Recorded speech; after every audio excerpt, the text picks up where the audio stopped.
joie quand on se retrouve dans la maison de Dieu. J'ai toujours un souvenir à mon cousin qui, lors il était des choses faites, on aura besoin de vous parce qu'on va faire quelque chose de méga le premier dimanche du mois de septembre. Et continuez dans cette allure-là. Vous avez répété ce week-end? C'était... Mais ça se voit peut-être. Je ne sais pas si vous avez répété ou bien, mais en tout cas l'inspiration était avec vous. Et gardez cette inspiration-là. Moi, quand je suis vrai, je le dis. Vous savez, ça fait des années, mais quand c'est pas bien, je le dis aussi. Mais c'était bien ce matin. Et continuez. N'est-ce pas, non?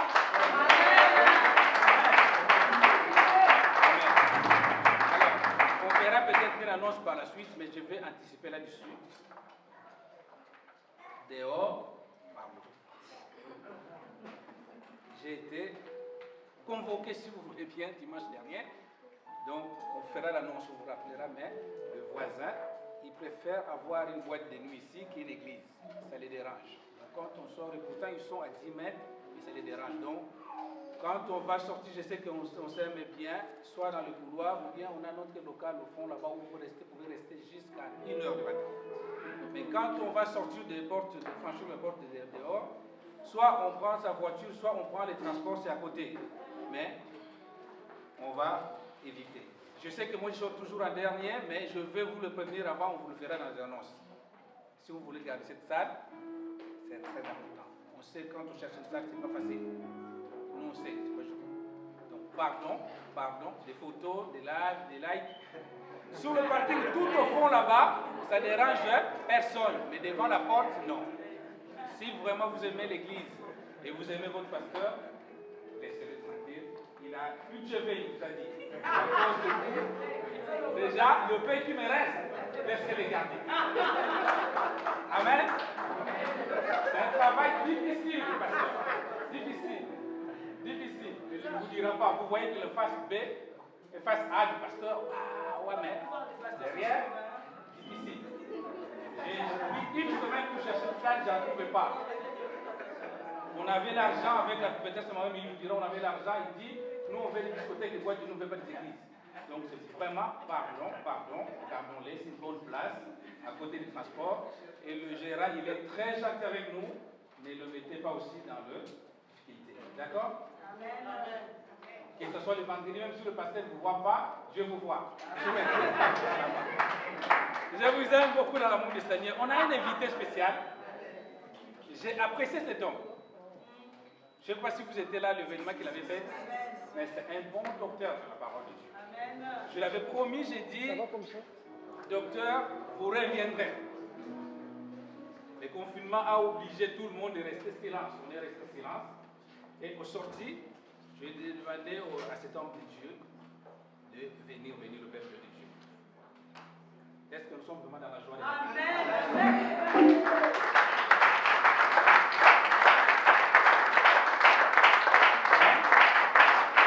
Il va s'avancer le cœur chez vous.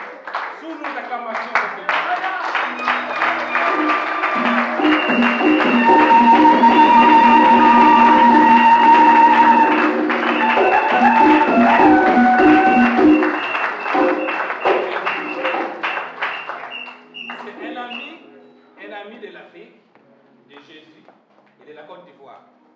J'avais du mal à prononcer son prénom, son nom au début.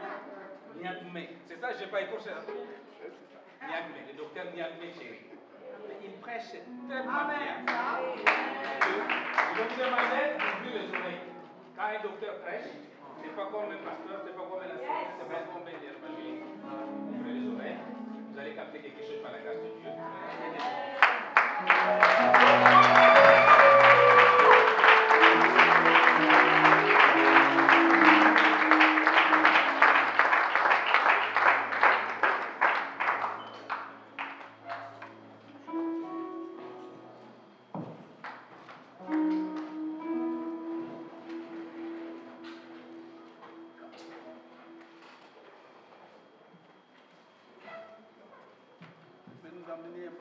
Dans une adoration, s'il vous plaît. Peuple de Dieu, soyez bénis. C'est vraiment un grand honneur pour moi d'être là ce matin. Et je voudrais partager ce moment avec vous. Nous allons adorer un tout petit peu le Seigneur.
Jésus. Il est le seul victorieux. Il est le grand victorieux. Il est le vainqueur de toute situation. Et ce matin, nous sommes là pour célébrer ce grand victorieux, Jésus-Christ de Nazareth. Amen. Mesdames et messieurs, chers frères, chers pasteurs, bien-aimés et sœurs en Christ, je vous salue au nom de notre Seigneur et Sauveur Jésus-Christ. Avant donc de vous livrer mon message ce matin, je voudrais au préalable saluer le pasteur Joseph, la prophétesse et l'équipe pastorale et son conseil pour la confiance que le révérend Joseph me voue. Et aussi vous dire que je suis heureux d'être parmi vous, à écouter la bonne musique donc, de notre groupe, et aussi à rester au milieu d'un peuple charmant, un peuple qui aime Dieu. C'est pour moi un grand honneur d'être ici ce matin. Amen. Amen. Mon message ce matin va porter sur les raisons et le déplacement de Dieu sur la terre. En Genèse chapitre 18, appuyé par les textes d'Ésaïe 59 et de Luc 24. D'abord, nous allons lire le texte de Genèse chapitre 18.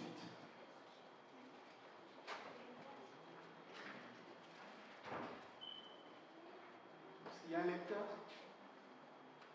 s'il y a quelqu'un qui veut...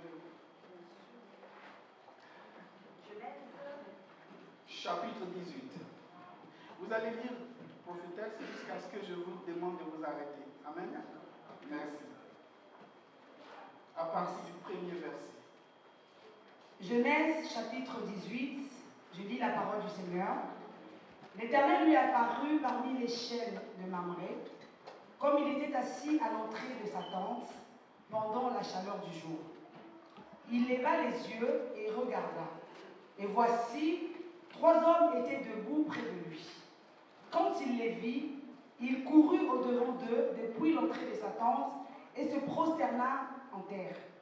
Et il dit, Seigneur, si j'ai trouvé grâce à tes yeux, n'aie pas ce point, je te prie, loin de ton serviteur.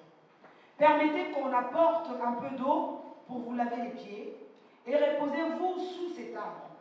J'irai prendre un morceau de pain pour fortifier votre cœur, après quoi vous continuerez votre route, car c'est pour cela que vous passez près de votre serviteur.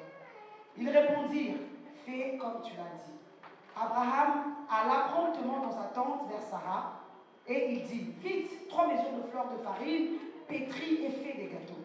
Et Abraham courut à son troupeau, prit un veau tendre et bon, et le donna à un serviteur qui se hâta de l'apprêter. Il prit encore de la crème et du lait avec le veau qu'on avait apprêté, et il les mit devant eux. Il se tint lui-même à leur côté sous l'arbre, et ils mangèrent. Alors ils lui dirent, où est Sarah, ta femme? Il répondit, elle est là dans la tente. L'un d'entre eux dit, je reviendrai vers toi à cette même époque, et voici, Sarah, ta femme, aura un fils. Sarah écoutait à l'entrée de la tente qui était derrière lui. Abraham et Sarah étaient vieux, avancés en âge, et Sarah ne pouvait plus espérer avoir des enfants. Elle rit en elle-même en disant, maintenant que je suis vieille, aurai-je encore des désirs? Mon Seigneur aussi est vieux. L'Éternel dit à Abraham, pourquoi donc Sarah a-t-elle ri en disant, est-ce que vraiment j'aurai un enfant moi qui suis vieille? Y a-t-il rien qui soit étonnant de la part de l'Éternel? Au temps fixé, je reviendrai vers toi à cette même époque et Sarah aura un fils. Sarah mentit en disant, je n'ai pas ri, car elle eut peur. Mais il dit, au contraire, tu as ri. Parole du Seigneur. Je continue. Ces hommes se levèrent pour partir et ils regardèrent du côté de Sodome. Abraham alla avec eux pour les accompagner. Alors l'Éternel dit, cacherai-je à Abraham ce que je vais faire? Abraham deviendra certainement une nation grande et puissante, et en lui seront bénies toutes les nations de la terre. Car je l'ai choisi, afin qu'il ordonne à ses fils et à sa maison après lui de garder la voie de l'Éternel, en pratiquant la droiture et la justice, qu'ainsi l'Éternel accomplisse en faveur d'Abraham les promesses qu'il lui a faites. Et l'Éternel dit, le cri contre Sodome et Gomorrhe s'est accru, et leur péché est énorme. C'est pourquoi je vais descendre, et je verrai s'ils ont agi entièrement selon le bruit venu jusqu'à moi, et si cela n'est pas, je le saurai. Les hommes s'éloignèrent et allèrent vers Sodome. Mais Abraham se tint encore en présence de l'Éternel. Abraham s'approcha et dit, feras-tu aussi périr le juste avec le méchant? Amen, maman. Amen. Amen. Amen. Amen. Amen. Peuple de Dieu, ce matin, Dieu m'a chargé d'un message pour quelqu'un. Si tu es dans cette assemblée, ce message te concerne. Tu dois pouvoir prendre ta part ce matin. Après le confinement, après tout ce que nous avons vécu, il est important de prêter oreille à la voix de Dieu. Parce que Dieu parle tantôt d'une manière et tantôt d'une autre. Alléluia. Alors donc ce matin, frères et sœurs, il est convenu que Dieu habite son ciel de gloire à des milliers de kilomètres de nous, très loin par rapport à la terre. Il n'a donc pas sa demeure sur la terre. Pour une mission qu'on pourrait qualifier de spéciale, Dieu descend sur terre, transitant chez Abraham, où il fait escale. Pour quelle raison Dieu? Pour quelle raison Dieu lui-même se déplace sur la terre? Pourquoi Dieu lui-même? Et pourquoi Abraham? Voici ce matin le sujet de préoccupation qui fera l'objet de notre prédication. Chacun de nous doit alors donc comprendre quelque chose. Pourquoi Dieu lui-même? Pourquoi pas l'ange Gabriel? Pourquoi pas un messager qui vient de la part de Dieu? Mais pourquoi Dieu lui-même se déplace de son trône sur la terre? Bien aimé, il y a quelque chose, il y a un problème. Que Dieu se déplace de cette manière, il y a problème. Alléluia. Et pourquoi Abraham? Alléluia. Ce matin, pendant que je suis en train de vous parler, j'aimerais que chacun de nous essaie de se questionner, de répondre à ces questionnements. Pourquoi Dieu lui-même et pourquoi Abraham? Pourquoi pas un autre messager? Pourquoi pas celui qui a l'habitude d'envoyer Gabriel? Pourquoi pas l'archange Michel? Pourquoi Dieu lui-même se déplace de son trône sur la terre? Et pourquoi Abraham? Amen. Bien aimé, avant de répondre à ces questionnements, nous allons replacer le texte dans son contexte pour pouvoir comprendre pourquoi Dieu est descendu sur la terre. La Bible dit, comme notre maman, la prophétesse, l'a lu, l'Éternel lui apparut parmi les chaînes de Mamré, comme il était assis à l'entrée de sa tente pendant la chaleur du jour.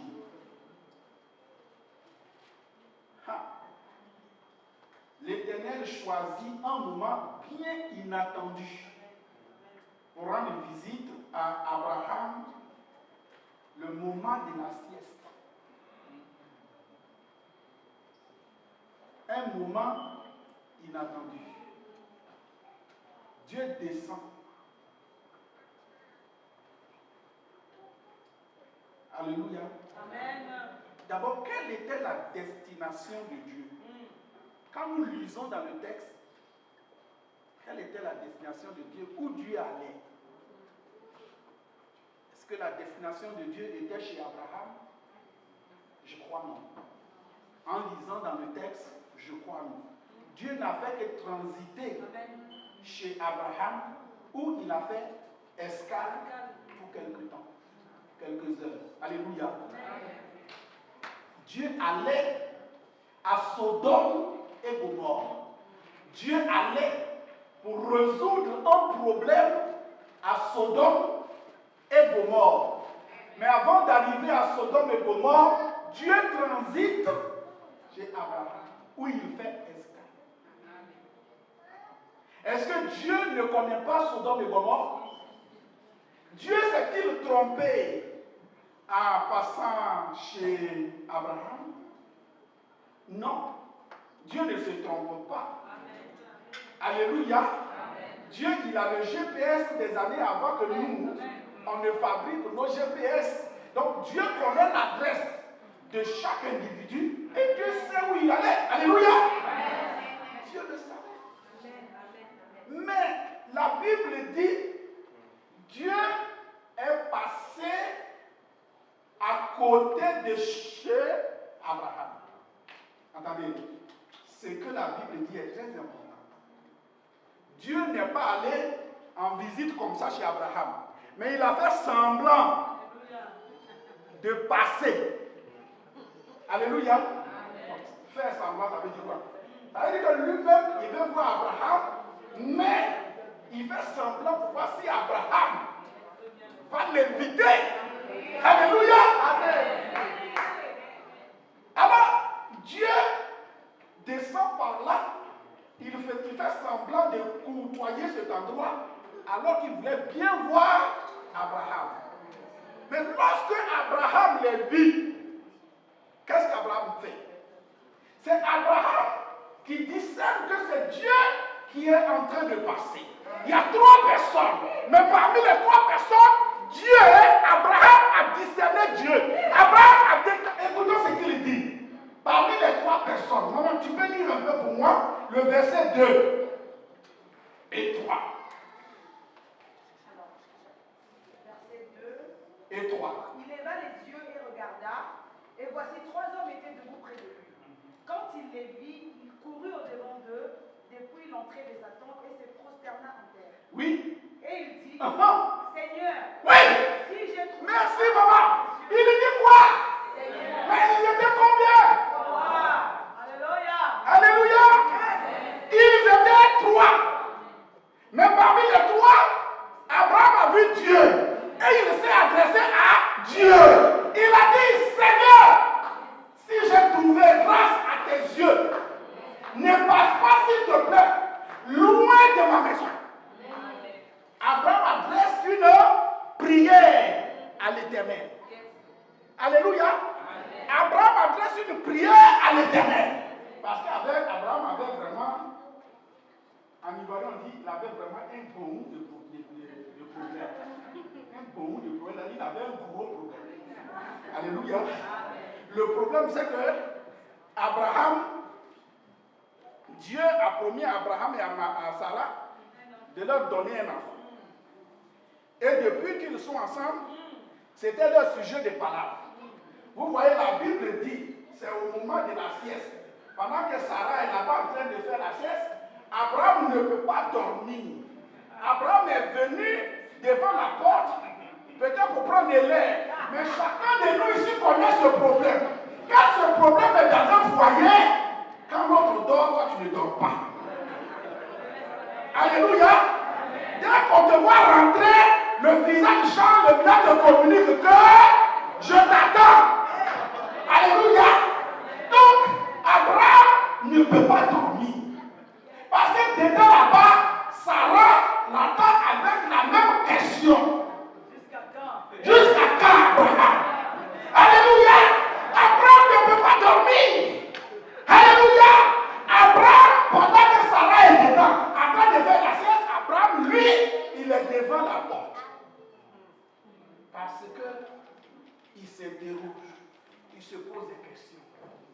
mon Dieu peut mentir?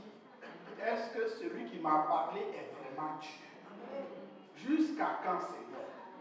Et Abraham est dehors parce que entre lui et Sarah, cette histoire-là, ça crée trop de bagarres. Alléluia.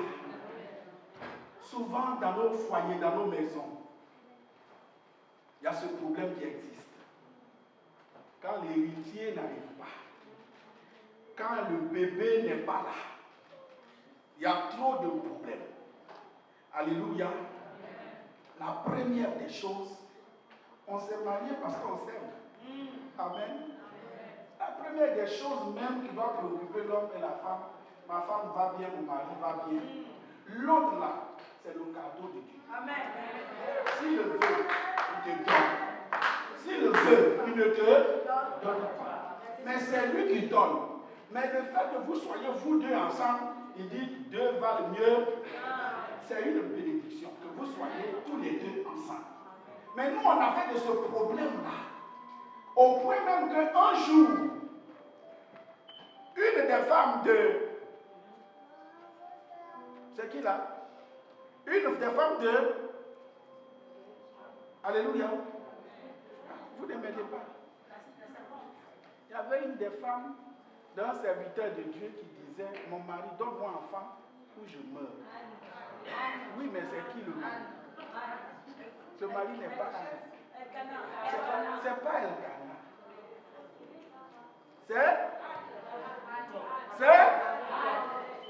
C'est Jacob.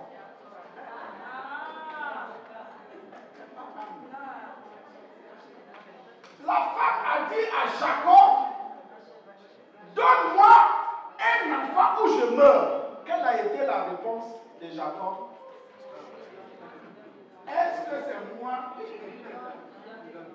Est-ce que c'est moi? Madame, ma femme, est-ce que c'est moi? Moi, je fais tout ce que je peux faire. Celui-même qui fait là, c'est lui qui ne répond pas. Est-ce qu'on ne dort pas ici ensemble? Est-ce qu'on n'est pas dans la même maison? Mais si ça n'arrive pas, madame, c'est celui qui fait là. C'est lui qui n'a pas encore décidé. Alléluia. Ce problème envoie trop d'histoires. Alors, Abraham a expédié des prières et des prières à Dieu. Et ces prières sont paquées devant Dieu. Il attend toujours l'exaucement. Et l'exaucement n'arrive pas. Abraham voit Dieu, Abraham voit des visiteurs. Abraham détecte Dieu parmi ses visiteurs. Abraham court devant Dieu et il adresse une prière. Si j'ai trouvé grâce à tes yeux, pas à vos yeux, si j'ai trouvé grâce à tes yeux, pour que tu passes loin à côté de ma maison, je te prie, s'il te plaît, ne passe pas loin de moi. Alléluia. Est-ce qu'il y a quelqu'un qui veut prier ce matin? Est-ce qu'il y a quelqu'un qui veut dire à Dieu, Seigneur, si aujourd'hui je suis ici et que ce message passe, Seigneur, tu viens vers moi, tu viens vers mon problème. S'il te plaît ce matin, ne passe pas sans m'accorder la solution à mon problème. S'il te plaît, ne passe pas loin de moi. Ne passe pas loin de mes problèmes. Ne passe pas loin de ma situation. Ne passe pas loin de mes difficultés, Seigneur. Si tu es passé à côté de ma maison, c'est parce que tu veux m'apporter une solution. Abraham s'est adressé à Dieu. Et Abraham invite Dieu à rentrer maintenant dans sa maison. Avec précipitation et empressement, Abraham offre à manger à Dieu. Alléluia. Abraham donne à manger à Dieu. Dieu a-t-il refusé de passer? Lorsqu'Abraham l'a invité, il a refusé. Je dis non, parce qu'il allait quelque part. Il est pressé. Mais c'est lui qui est le maître du temps et des circonstances. Il est le Dieu du temps. Le temps, c'est lui. Il gère le temps comme il veut. Pour ton problème, Dieu peut tout arrêter pour résoudre ton problème. Pour ta situation, Dieu peut tout arrêter. Dieu peut trouver un programme pour résoudre ton problème. Dieu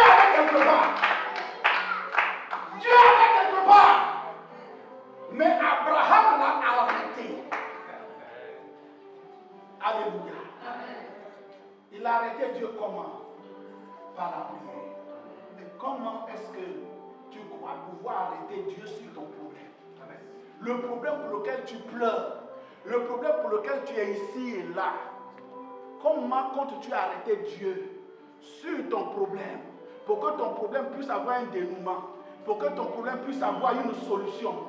Comment Abraham a arrêté Dieu? Les choses qui peuvent arrêter Dieu, c'est la prière. Seule la prière arrête Dieu. Alléluia. Regarde, Josué, il va arrêter le soleil sur ordre de Dieu. Par quoi? Par la prière. Alléluia. Bien-aimé ce matin, une seule situation, un seul moyen pour arrêter Dieu, pour que Dieu fasse attention à ton problème, pour que Dieu voit de près ton problème, c'est la prière. Abraham n'a pas fait à manger à Dieu seulement. Abraham n'a pas séduit Dieu avec la nourriture, par la prière. Dieu a été obligé d'arrêter tout son programme pour se concentrer sur le problème d'Abraham. Ce matin, tu peux le faire. Si Abraham l'a fait, tu peux le faire. Alléluia. Tu peux le faire. Alors, Dieu, pendant que Abraham a servi à manger dans la maison d'Abraham, ils étaient en train de manger et Dieu pose une question. Où est Sarah, ta femme? Alléluia. Bien aimé, quand Dieu rentre dans une maison, tous ceux qui sont dans la maison intéressent. Alléluia. Souvent quand on prie, on laisse les enfants de côté. Quand Dieu rentre dans une maison, même les enfants intéressent Dieu. Il pose la question, il voit Abraham, il voit tout ce qui est là. Il pose la question, mais où est Sarah, ta femme? Alléluia. Alléluia. Si Dieu n'était pas entré dans la maison d'Abraham, est-ce qu'il pourrait avoir besoin de demander après Sarah? Généralement, Dieu voit tout globalement, il voit tout. Mais quand il rentre chez toi, il voit tout en détail.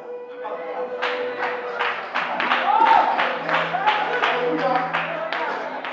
Quand il rentre dans ta maison, il voit tout en. Abraham a déjà prié. Tous les sujets de prière sont là-bas.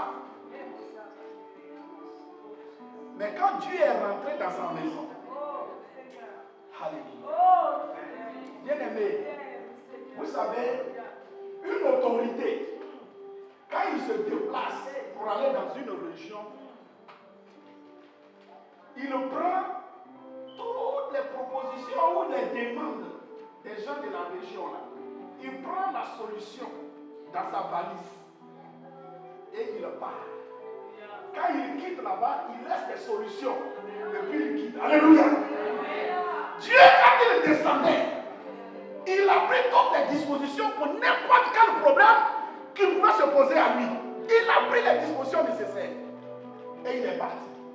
Quand il a atterri chez Abraham, Abraham s'est rapproché, il voit tout. Il demande où est Sarah, ta femme. Il dit, elle est derrière, dans la cuisine derrière la maison. Qu'est-ce que Dieu dit? Dieu dit, l'année prochaine, à cette même époque, je reviendrai. Sarah, ta femme, aura un fils. Alléluia. Alléluia. Dieu a lâché la solution. Il a donné la.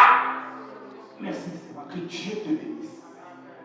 Il a donné la solution au problème d'Abraham. Alors que depuis longtemps, Abraham priait jusqu'au centenaire.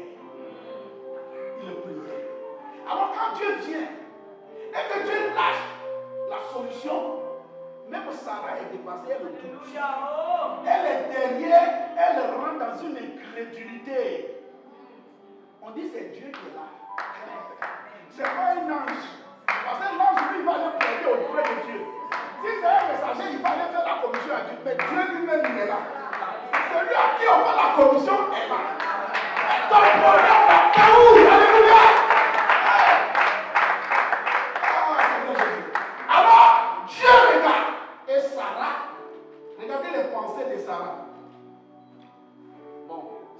parole. On a trop entendu. On a trop entendu ça. L'autre vient, il dit ça, l'autre vient, il dit ça. Bon, vous êtes venus, on sait que vous avez faim. On vous a préparé à manger. Manger, vous allez partir. Voyez cette histoire. Jusqu'à la ménopause là, tu vas venir me parler encore. Mon mari même est vieux. Où on est là, quand on se couche dans le lit là, on se donne le dos. Parce que personne, chacun n'a plus envie de l'autre. On est vieux. Alléluia! Si vous êtes venus, on vous a fait les veaux gras, on veut manger, vous allez partir. Dieu, on dit c'est pas un ange qui est là. On dit c'est pas un messager quelconque, mais c'est Dieu lui-même qui est là. Il sonde les cœurs et les reins. Tout ce que tu penses dans ton cœur. La Bible dit, la pensée que tu as eue n'est pas sortie jusqu'aux lèvres, que Dieu le savait déjà. Quand tu te bouges, Dieu sait. Quand tu te lèves, Dieu sait. Quand tu es assis, Dieu sait. La Bible dit, même si tu es en pleine obscurité, Dieu te voit. Sarah est derrière parce qu'elle a fait un ange Gabriel ou bien quelqu'un. Et puis elle dit, oh. Elle a souri, elle a ri. Or, ce rire-là, c'est un rire très dangereux. C'est un rire même de mépris. C'est un rire même de doute, d'incrédulité. Ça, manger, vous allez partir. Oh, je suis fatigué avec cette histoire. Tel va venir, tu auras enfant. Tel va venir, tu auras enfant. Je suis fatigué. Regarde où je suis maintenant. Enfant là, non. Mangez, vous allez partir. Alléluia. Et Dieu qui sait tout a posé la question à Abraham en disant, mais pourquoi Sarah rit? Là, Sarah a commencé à se rendre compte que non. Celui qui est là, c'est pas n'importe qui. Parce que c'est qu'elle pensait dans son cœur. Dieu n'était pas à côté d'elle. Dieu n'était pas assis à côté d'elle. Dieu ne lui a pas posé la question. Mais Dieu lui a révélé ce qu'elle pensait dans son cœur. Elle était bousculée. Elle était bousculée. Elle s'est tranquillisée tout de suite, droit, correct, comme une aiguille. Et puis maintenant, elle dit, je n'ai pas ri. Mais pourquoi elle a dit qu'elle n'a pas ri? Parce que ce que Dieu lui a dit était la vérité. Elle riait, s'est moquée de Dieu. Elle s'est moquée de Dieu. Vous pouvez lire en Genèse chapitre 17, verset 17. Lorsque pour la première fois, Dieu répétait cette promesse, cette prophétie à Abraham, Abraham aussi a ri. Il a ri. Et maintenant, face à face, c'était le tour de Sarah aussi de rire. Alors, Dieu va lui dire, parce que tu as ri, tu vas avoir cet enfant. Mais cet enfant s'appellera rire. Alléluia. Est-ce que tu m'as compris? Dieu lui a dit, parce que tu as ri, l'enfant que tu vas naître là, s'appellera rire. Tous ceux qui te verront avec l'enfant riront.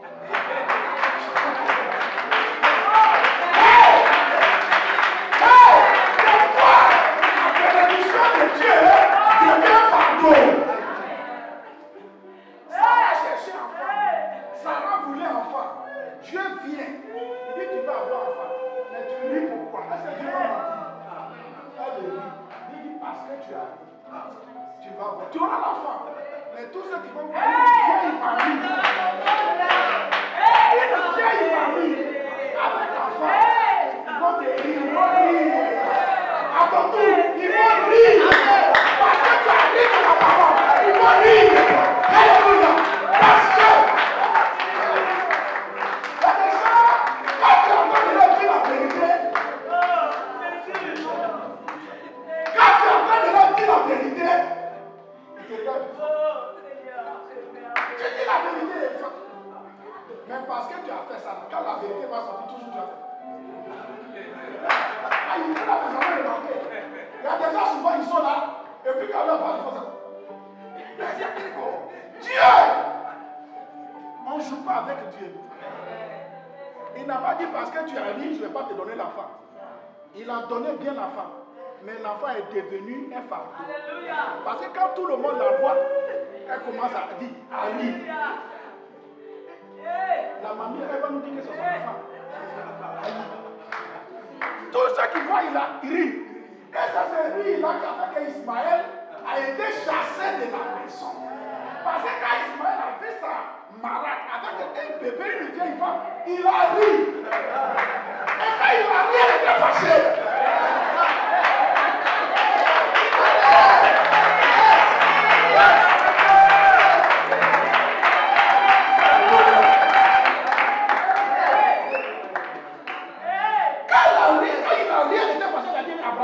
Chasse cet enfant-là. Je ne veux pas qu'il ride avec mon enfant. Il faut le chasser. Mais il va faire quoi? Non, je dis il faut le chasser. Je ne veux plus le voir ici. Mais il va faire quoi? Je dis il faut le chasser. Mais qu'est-ce qu'il a fait en réalité? Il a ri. Vous voyez? Il a ri. Quand Dieu prononce une parole sur ta vie, rire. Si moi je suis en train de rire, ça doit te contaminer. Mais moi je ris, tu te fâches. Pourquoi tu te fâches? Parce que Dieu a mis une charge sur cette série. Et toutes les fois qu'on va rire de toi, tu vas te fâcher. Alléluia. Alléluia. Dieu voit Zacharie en train de faire son travail dans le temps. Dieu l'observe. Depuis longtemps, il est là.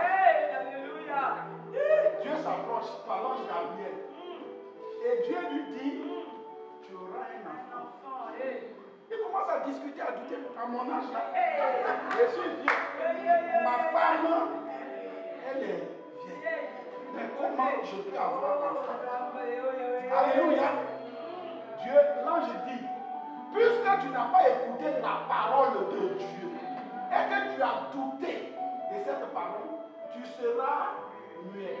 Parce que tu ne sauras pas comment expliquer. Imaginez-vous un mari qui ne peut pas parler. On lui dit que la femme là, c'est toi qui l'as accepté ou bien c'est quelqu'un d'autre. Il ne peut pas parler. Wow! Depuis longtemps, tu es avec la femme. Tu ne l'as jamais accepté. Mais aujourd'hui, comment c'est toi que la femme est enceinte? Est-ce que c'est toi vraiment qui l'as accepté ou bien quelqu'un d'autre? Il ne peut rien dire.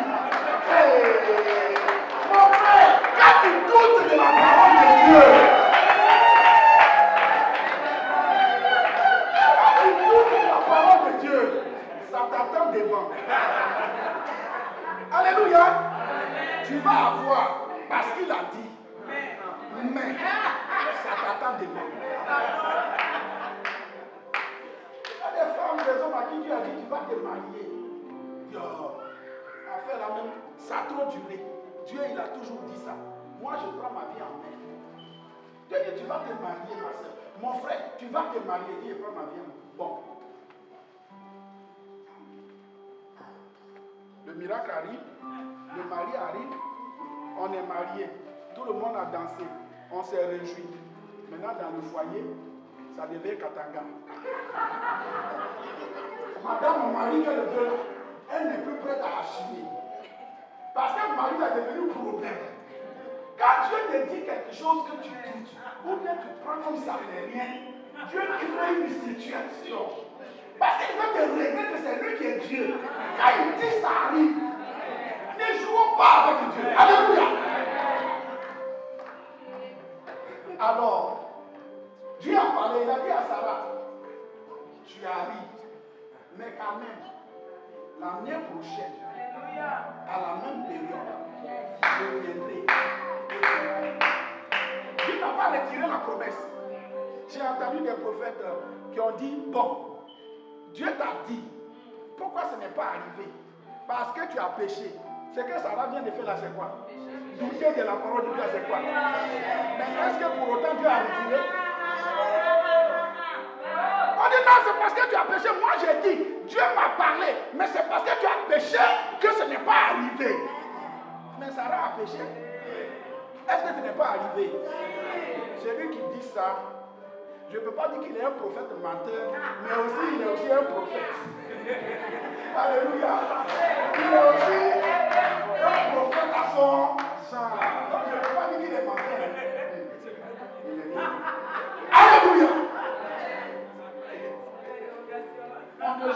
pas avec les choses de Dieu. Alors, Sarah a affiché son doute, son incrédulité en face de Dieu. Dieu allait où? Il allait à Sodome et Gomorrhe. Maintenant, Dieu va nous révéler pourquoi il est passé chez Abraham. Parce que la visite de Dieu, la destination, ce n'était pas chez Abraham. Il est passé à Abraham pour résoudre un problème. Dieu peut faire escale chez toi pour résoudre un problème. Si tu joues avec, parce qu'il n'a pas de temps, il a tout fait pour venir chez toi pour résoudre ton problème et tu doutes de cela. Donc, on va rire de toi. Parce que, avec tout le temps que j'ai sacrifié, tu ris de mon problème, de ma parole, on va rire de toi. Est-ce qu'on comprend comment Dieu fonctionne? Alors, Dieu se lève, il a fini avec Abraham. La maison d'Abraham, la prière, l'enfant tant attendu. Dieu est descendu lui-même. Quand il est venu en face, il a vu vraiment le problème. Il a vu que vraiment, les deux sont vraiment vieux. Rien ne peut se faire, sauf lui son miracle qu'il peut faire. Dieu a opéré le miracle. Alléluia. Il a réglé le cas d'Abraham et son foyer. Maintenant, il s'en va de l'autre côté. Alors, Abraham, content, se lève pour accompagner Dieu comme on le fait d'habitude quand quelqu'un vient chez toi. Tu l'accompagnes. Abraham se lève pour accompagner Dieu. Et en route, Dieu arrête Abraham et il dévoile le vrai secret, le vrai problème qu'il a fait descendre sur la terre. Alléluia. Il dit à Abraham, les cris contre Sodome et Gomorrhe sont montés jusqu'à moi. Avant d'agir, je vais à Sodome et Gomorrhe pour vérifier tout le bruit, tout ce qui est parvenu jusqu'à moi, pour voir si cela est vrai. Alors, je prendrai la décision que je dois prendre. Bien aimé, Dieu, notre Dieu là, il n'est pas comme nous. Alléluia. Il n'est pas comme nous.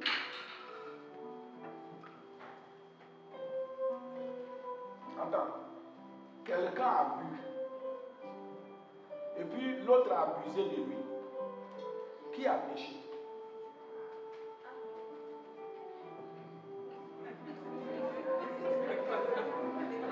Répondez. Les deux. Qui a péché? Les deux. Voilà nos jugements en tant que chrétiens. Amen. Dieu ne juge pas comme ça. On a abusé l'autre parce que on l'a mis dans un état de débat qui n'est plus lui-même. Et on a abusé de lui. Quand Dieu va te juger, Dieu va voir que elle n'y est pas. C'est toi qui as provoqué et tu as abusé. Dieu va avoir une situation atténuante pour cette personne. Amen. Mais toi qui l'as fait et qui as abusé, toute la charge sera déposée sur toi. Mais l'Église aujourd'hui va dire c'est les deux. Nous sommes des hommes. Alléluia. On a condamné des enfants de Dieu par des péchés d'erreur. On les a condamnés. On dit, mais pourquoi tu ne t'es pas débattu? Mais le fait même qu'il n'est pas consentant là, devant Dieu là, ça l'écarte déjà de vos jugements. Il est écarté parce que lui-même, il n'est pas consentant. Et maintenant, si l'autre mère sont dévolus sur lui, en tant que femme, il a quelle force pour se débattre? Répondez, c'est un message dialogue.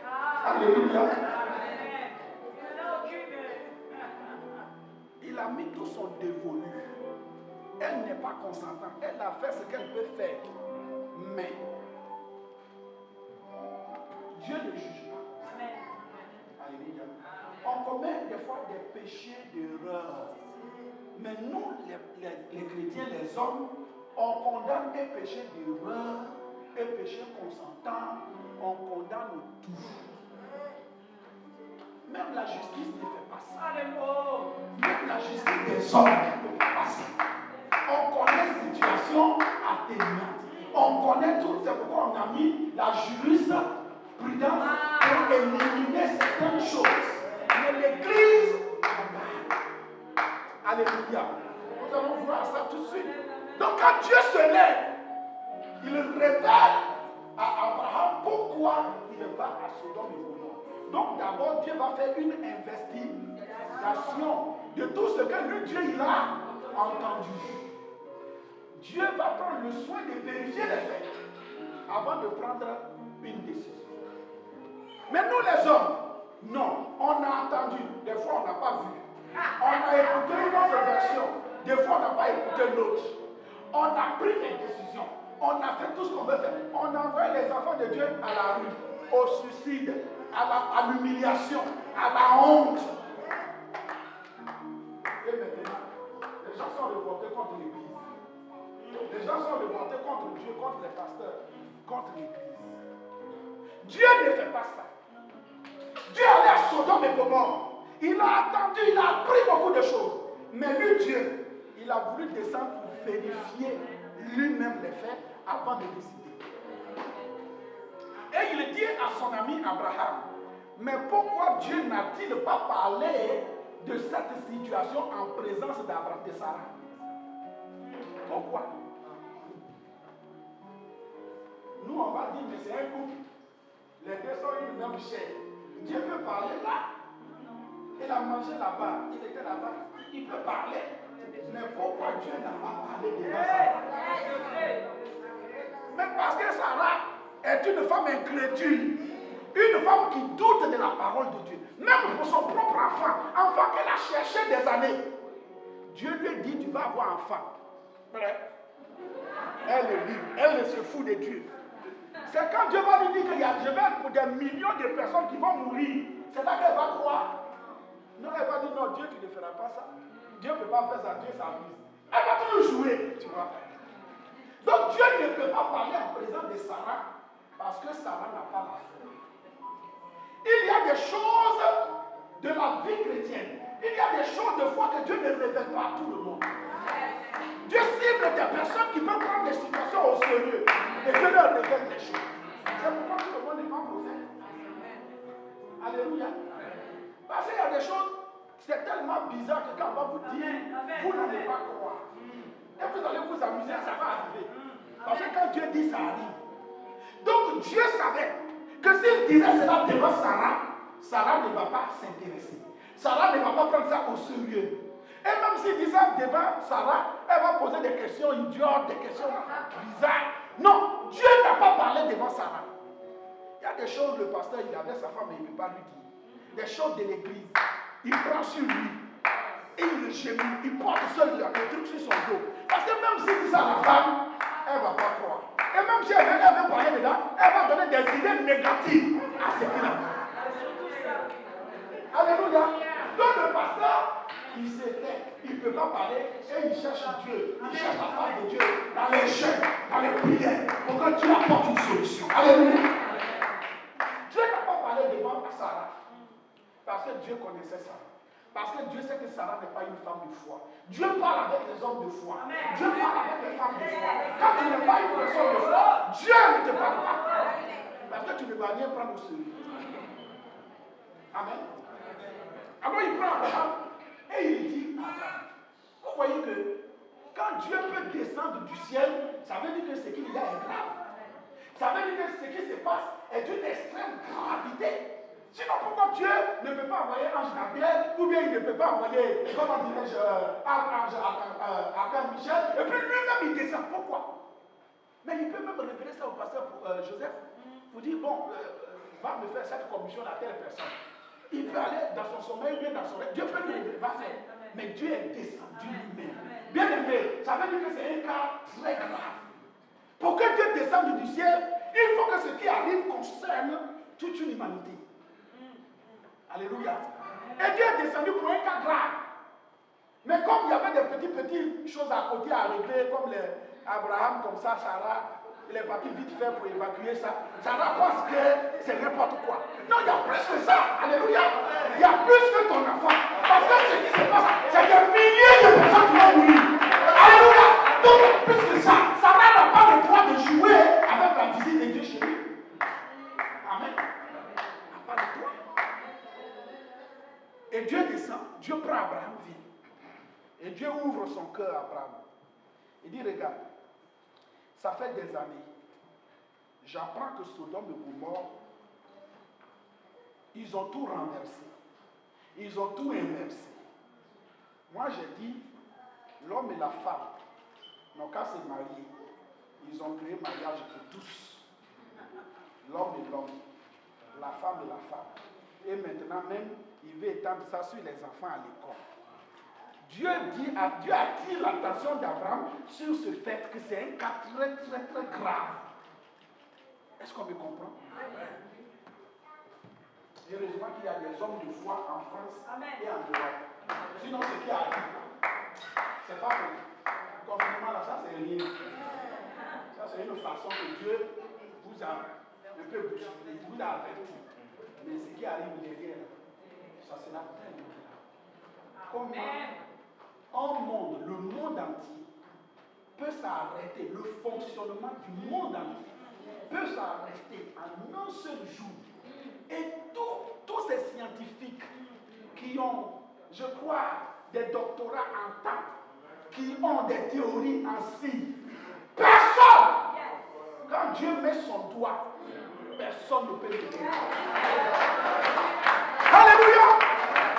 Dans le monde entier, aux États-Unis, en Chine, en France, en Allemagne, partout, personne n'a la solution. Dieu, en un seul moment, il a arrêté le fonctionnement du monde entier.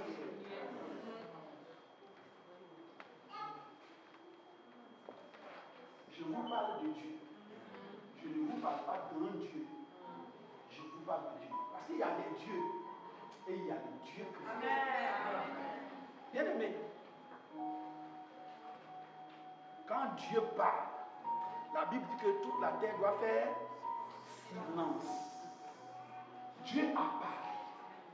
Alors il attire l'attention à Abraham et dit voilà ce que je vais faire. Il n'a pas osé parler devant Sarah. Parce que Sarah, c'est des chrétiens qui n'ont pas de foi, qui cherchent les choses de Dieu, mais qui n'ont pas la foi nécessaire pour s'engager à recevoir les choses de Dieu. Donc Dieu met Abraham pour dire, bon, je vais te donner le fardeau, comme Sarah ne peut pas t'aider. Moi, je vais te donner tout le fardeau et tu vas le porter. Alléluia. Donc, pendant que Abraham a attendu cela, qu'est-ce qu'il a fait? Quand Abraham a entendu ce que Dieu a dit, qu'est-ce que Abraham a fait? Sur place, Abraham s'est jeté aux pieds de Dieu. Alléluia. Abraham a commencé l'intercession. Pendant que les deux anges, comme des émissaires de Dieu, sont partis déjà à Sodome et Gomorrhe pour vérifier les faits. Mais Abraham était en intercession ici. Parce que c'est ici que la décision se prend. Vous pouvez vérifier, faire tout. Mais la décision se prend là où Abraham se trouve. Parce que c'est lui qui est capable soit d'annuler, soit d'agir. Et Abraham était là, à ses pieds, en train d'intercéder. Il dit, Seigneur, mais tu ne vas pas tuer les justes et les méchants. Si tu vas à Sodome et Gomorrhe, que tu as trouvé 50 justes seulement, est-ce que pour autant, tu vas quand même mélanger tout le monde, tuer tout le monde? Dieu a dit, je ne le ferai pas. Il est revenu, il dit, ah bon, donc moi aussi Dieu peut m'écouter. Bon, mais Dieu, bon, mais, bon, espérons, tu es parti et puis les 50 là, tu n'as pas trouvé 50 et puis tu as trouvé 45. Est-ce que pour autant Dieu, quand même, tu vas tuer tous ces 45 personnes avec les méchants? Dieu a dit, je ne le ferai pas. Abraham a pris un peu de confiance, un peu de hauteur. il a approché encore Dieu. Il a dit, Seigneur, même s'il n'y a pas 45, il y a 35 personnes, tu vas faire quoi? Dieu a dit, je ne tuerai pas. Abraham a pris confiance. Il a commencé à intercéder jusqu'à 10 personnes. 10 personnes. Dieu a dit, je ne tuerai pas. Mais Abraham s'est arrêté au milieu des 10 personnes. Pourquoi? Parce que Joseph, ça c'est moi qui l'ai dit. Mais peut-être qu'Abraham, il a été aussi un peu. Peut-être qu'il a été un peu égoïste, je ne sais pas. Parce que quand on compte les 10 personnes, lui il a compté son neveu, l'autre. Alléluia. Il a compté ceux-là. Et puis il dit, bon, je sais que dans sa famille, il y a longtemps, je n'ai pas vu mon neveu. S'il n'a pas enfant, bon, le maximum qu'il peut avoir peut-être c'est 10. Mais lui, il sait qu'il a 8 personnes dans sa famille. Sa femme, ses enfants et leur mari. Donc il a compté, il dit, bon, ça peut être 10. Et puis, boum, quand il est arrivé au 10, Dieu a dit, je ne tue pas, il s'est tué. Il dit, les autres là, cherchez-vous. Et comme Dieu est là, qu'Abraham ne dit plus rien, Dieu a laissé la situation et il est parti. Mais quand Dieu est rentré là-bas, Dieu a vu qu'à Sodome, là, on ne peut même pas laisser un individu. Mais comme Abraham a intercédé, il a évacué la famille d'Abraham. Il dit, bon, vous les autres là, je vais vous exterminer de la terre et puis on verra. Mais avant de partir, qu'est-ce qu'il a promis à Abraham? Il a dit, tu vas avoir un enfant qui va remplir toute la terre. Mais pourquoi? Parce qu'il est sûr qu'il va détruire Sodome et Gomorrhe et l'enfant qu'Abraham va naître là. Cet enfant-là va émerger là. Alléluia! Ta situation n'est rien devant Dieu.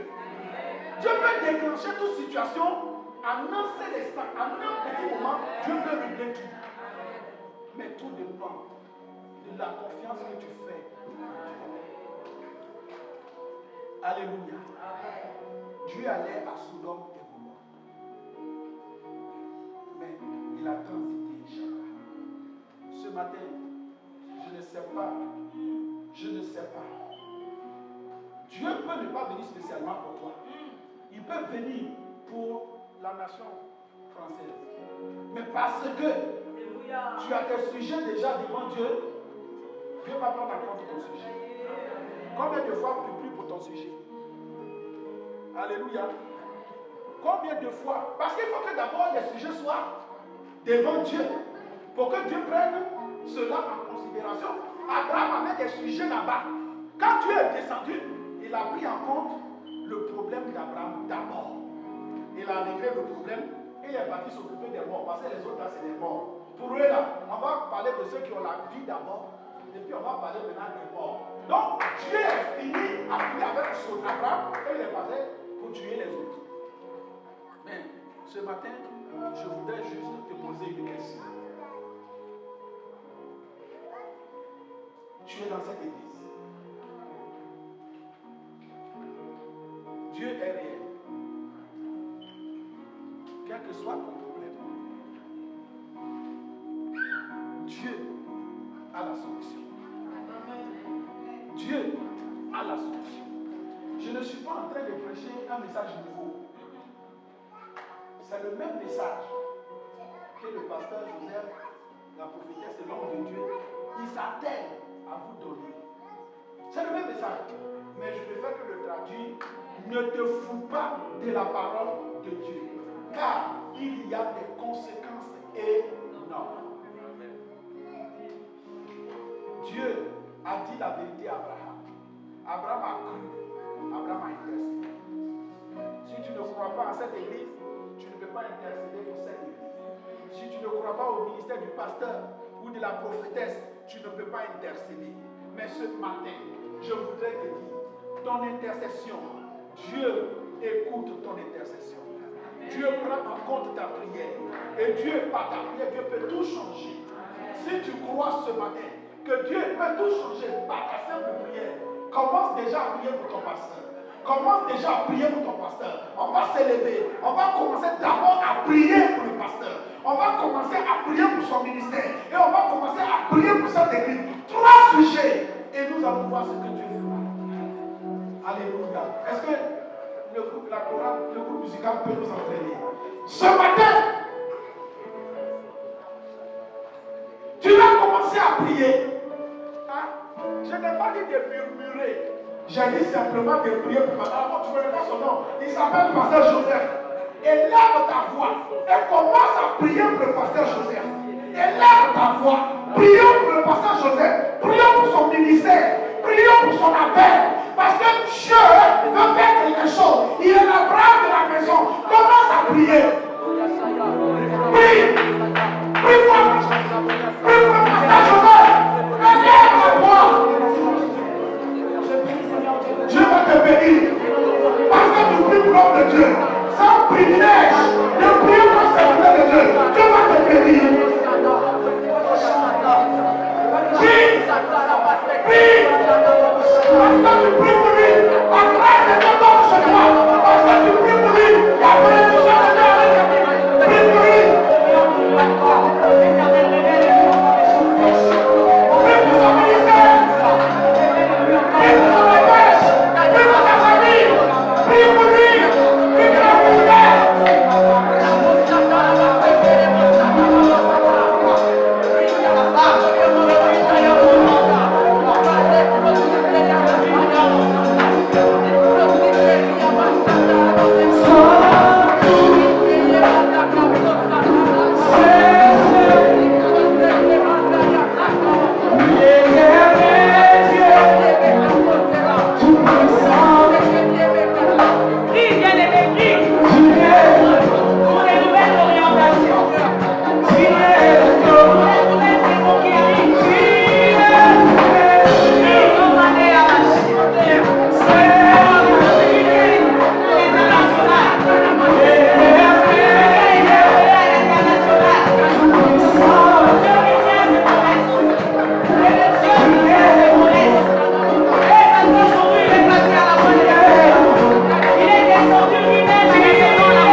Merci pour la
Dis Seigneur, parce que je fais partie de cette assemblée.